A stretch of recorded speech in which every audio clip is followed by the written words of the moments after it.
এবং আমার সাথে আছে আপনাদের সবার অতি পরিচিত মুখ, সবার প্রিয় মুখ লায়লা। চলুন তার সাথে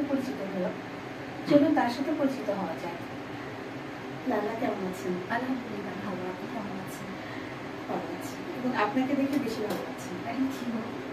আমাকে দেখে কেউ ভালো আছে এটা শুনলেই মনটা ভালো হয়ে যায়। আসলে আপনাকে এতদিন শুধু সোশ্যাল মিডিয়ায় দেখতাম, এখন সরাসরি দেখতে পাচ্ছি, এটা আর কি ভালো লাগার কারণ। এবং আজকে সকাল থেকে খুব আগ্রহ নিয়ে অপেক্ষা করছিলাম যে কখন আপনি আসবেন, এবং শেষ পর্যন্ত আপনি আসলেন। এই জন্য খুব ভালো লাগছে এবং আপনাকে অনেক থ্যাংক ইউ। প্রথমে আপনাকে জানতে চাই, আমি একটা অডিয়েন্স ক্রিয়েট হয়েছে এবং আপনাকে অনেকে দেখতে চায় এবং আপনাকে অনেকে খুবই বেশি পছন্দ করে। সেই অডিয়েন্স সম্পর্কে কিছু বলার থাকলে যদি বলতেন। দর্শকদেরকে আমি এটাই বলবো যে এক নম্বর কথা, যে সোশ্যাল মিডিয়া যে প্ল্যাটফর্মগুলো আছে এগুলো খুব স্ট্রং মাধ্যম কোনো সামাজিক তথ্য দেওয়ার জন্য। এখান থেকে আপনারা নিজেদের বিচার বুদ্ধি বিবেচনা করে আপনারা ইনফরমেশনগুলো নিজেদের লাইফে কালেক্ট করবেন। এখান থেকে যে আপনাদের শিখতে হবে এমন কোনো ব্যাপার নেই। আপনাদের কোনো কিছু খারাপ লাগলে ইগনোর করার একটা অপশন আছে, বা আপনারা যদি মনে করেন যে এই টপিকটা আপনার জন্য সুইটেবল না, আপনারা ক্রস দিয়ে চলে যাবেন। যে জিনিসটা আপনাদের কাছে ভালো লাগেনি বা খারাপ লেগেছে বা মনে হয়েছে যে আপনাদের পরিবার বা আপনাদের জন্য উপযোগী না, সেটা আপনারা দেখবেন না।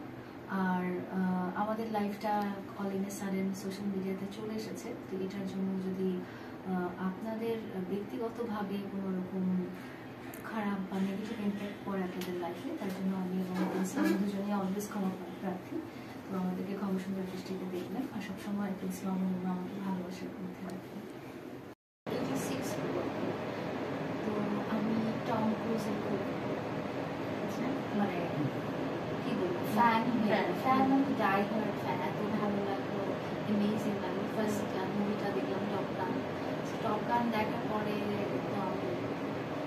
Just amazed two C. ওই পছন্দই আমার মনের ভিতরে ওই যে তখন ছিল, এখন পর্যন্ত আছে। না, আমার তো টম ক্রুজ না, রিয়েল টম ক্রুজ। আমি আসলে যখন রিয়েল কোনো এক নম্বর হচ্ছে যে ওইরকম স্কোপটা হয় না। আমি ম্যাক্সিমাম টাইমে দেখা গেছে যে ওইরকম সুযোগটা আমি পাই বাসা থেকে, যে অতটা লিবার্টি আমাদের কখনো ছিল না। আর যখনই কাউকে দেখেছি তখন আমার মানে কম্পারিজনে আসতো, কোনোভাবে টম ক্রুজের সাথে আমি মিলাতে পারতাম না। মানে ও টপ গানে যে ছিল, আমি মিলাতে ম্যাচ আমার মনের সাথে ম্যাচ হতো। আচ্ছা আচ্ছা, মানে এখনো টম ক্রুজ মানে টম ক্রুজকে কি লালা এখনো খুঁজে পাইনি? টম ওইরকম তো কাউকে পাইনি ডেফিনেটলি, বাট ভালোবাসার মানুষকে তো পেয়েছিলাম। ফার্স্ট সূর্যগ্রহণ ব্যাপারটা হচ্ছিল, তো আমি দেখলাম যে সবাই বলছে যে আজকে বাইরে যাওয়া যাবে না, আজকে আকাশের দিকে তাকানো যাবে না, আজকে যে বাইরে যাবে তার তো ব্লাইন্ড হয়ে যাবে। কিছু কিছু লোকে দেখলাম যে এক্সরে যে ফিল্মগুলো, ওই ফিল্ম পেপারগুলো নিয়ে এভাবে করে বের হচ্ছে, মানে হ্যাঁ হ্যাঁ হ্যাঁ সূর্যগ্রহণ ব্যাপারটা আমার কাছে খুব এক্সাইটিং একটা ব্যাপার মনে হয়েছিল। অত ছোটবেলাতে এই জিনিসটা এমনভাবে আমার মনে আছে যে কি বলবো, সূর্যগ্রহণ জিনিসটা এখন হয়তো সবাই যারা জেনে গেছে যে আমি গ্রাম থেকে এসেছি। সো আমার লাইফ চরম ডিসিপ্লিন ছিল, মানে ডিসিপ্লিনের বাইরে কিছু করার কোনো ছিল না। টাইমলি খাওয়া, টাইমলি ঘুমানো, টাইমলি উঠা, টাইমলি বই নিয়ে বসা, টিভি কতটুকু দেখবো, সব কিছুই এক্সট্রিম আমার যে রুটিন দেওয়া ছিল ফ্যামিলি থেকে, ওই রুটিনের বাইরে আমি কখনো যেতে পারি। আমি তখন আউট অফ দ্য বক্স